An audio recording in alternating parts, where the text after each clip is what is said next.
पश्चिम बंगाल में एनडीए को 20 से 24 सीटें मिल सकती हैं, यानी पिछले बार से ज्यादा।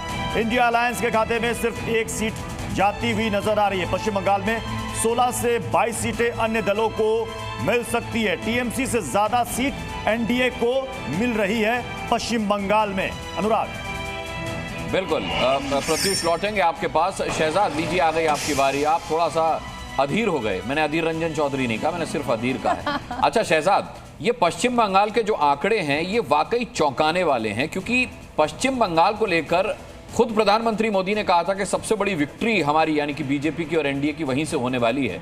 कल के एग्जिट पोल और अब हमारा एआई एग्जिट पोल भी लगभग एक सी तस्वीर पेश कर रहा है। देखिए अनुराग जी, सबसे पहले तो मैं अधीर नहीं हो रहा हूं, परंतु कल भी आपके एंकर ने मुझे समय नहीं दिया। अच्छा मैंने कहा ना, आज भी सो बात रही। शहजाद सुनिए ना, अपने समय को अपने एक्सपर्ट कमेंट में लगाइए। देखिए ना, ऐसा है कि मुझे अपने समय का कैसे चयन करना है वो मुझ पे छोड़ दीजिए। अच्छा, मैं राष्ट्रीय प्रवक्ता हूं एक पार्टी का, मैं अपनी पार्टी की बात रखने आया हूं। यदि मेरी पार्टी की बात, उन्होंने कहा कि 140 करोड़ लोगों का अपमान होता है, जब त्रिवेंद्र जी ने एक बात करी, मुझे बताइए कि जब 2014, 17, 19, 22, 23 में नतीजे आते हैं और समाजवादी पार्टी और कांग्रेस पार्टी कहती है कि ईवीएम गड़बड़ है, तब जनता का अपमान शोभना यादव को नहीं दिखता। तो ये आप नहीं पूछेंगे, मुझे पूछने का अवसर दीजिए। अब जो भी है मेरी बात पूरी हो जाने दीजिए। करिए। अभी एआई का जो इन्होंने सर्वे करवाया, जो भी आपने करवाया, अखिलेश जी ने तो 79 आउट ऑफ 80 बोला।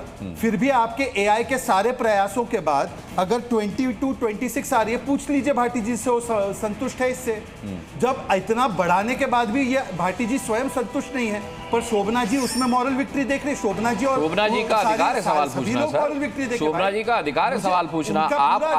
आप उनका जवाब दे सकते हैं, लेकिन आप उनके सवाल को खारिज नहीं कर सकते। नहीं, सुनिए सवाल को खारिज। शहजाद पूनावाला, आप तो इतने बढ़िया प्रवक्ता हैं और सारे एग्जिट पोल आपको विक्ट्री दिखा रहे हैं। मुझे इस गुस्से का, सुनिए, मुझे इस गुस्से का ना कुछ लॉजिक नजर नहीं आ रहा सर। आपके एग्जिट पोल पे नहीं है, गुस्सा इस बात का है कि कम से कम फेयर होने का नाटक तो कीजिए। नहीं, देखिए सवाल हर तरह के पूछे जाएंगे। शहजाद, हर वाक्य में अगर टोकेंगे तो नहीं, टोक नहीं रहा मैं कह रहा हूँ सवाल को छोड़ दीजिए। सवाल पूछना उनका अधिकार है। मैं भी अपनी बात रखूं। बिल्कुल रखिए। देखिए, मैं तो पहले दिन से, जब कल भी आपने 10 एग्जिट पोल दिखाया, तब भी मैंने बोला कि आंकड़ा तो 4 तारीख को आएगा। आज भी मैं कह रहा हूं आंकड़ा 4 तारीख को आएगा। एग्जिट पोल डायरेक्शन बता सकते हैं। ये एग्जिट पोल उत्तर प्रदेश में भी डायरेक्शन दिखा रहा है जी। बाकी के एग्जिट पोल्स भी सेम डायरेक्शन ही दिखा रहे हैं। और आज एक एग्जैक्ट पोल आ चुका है। ये आर्टिफिशियल इंटेलिजेंस छोड़िए और एक्चुअल रिजल्ट आज अरुणाचल का आया है। उसमें मुझे लगता है कि अरुणाचल प्रदेश में पूरे नॉर्थ ईस्ट का इन्होंने प्रोपेगेंडा और उनकी जमात ने जो मीडिया में बैठते उन्होंने बनाया कि मणिपुर के बाद घुसने नहीं देंगे। आज मुझे बताइए, अरुणाचल प्रदेश में कांग्रेस 0 है। कुछ लोगों को बुरा लग रहा होगा, उसका फ्रस्ट्रेशन दूसरों पे निकालते, बड़े नेताओं पे, मुझे समझ में आता है। पर कांग्रेस पार्टी ना मेघालय में है, ना मणिपुर में है, ना त्रिपुरा में, ना आसाम में है।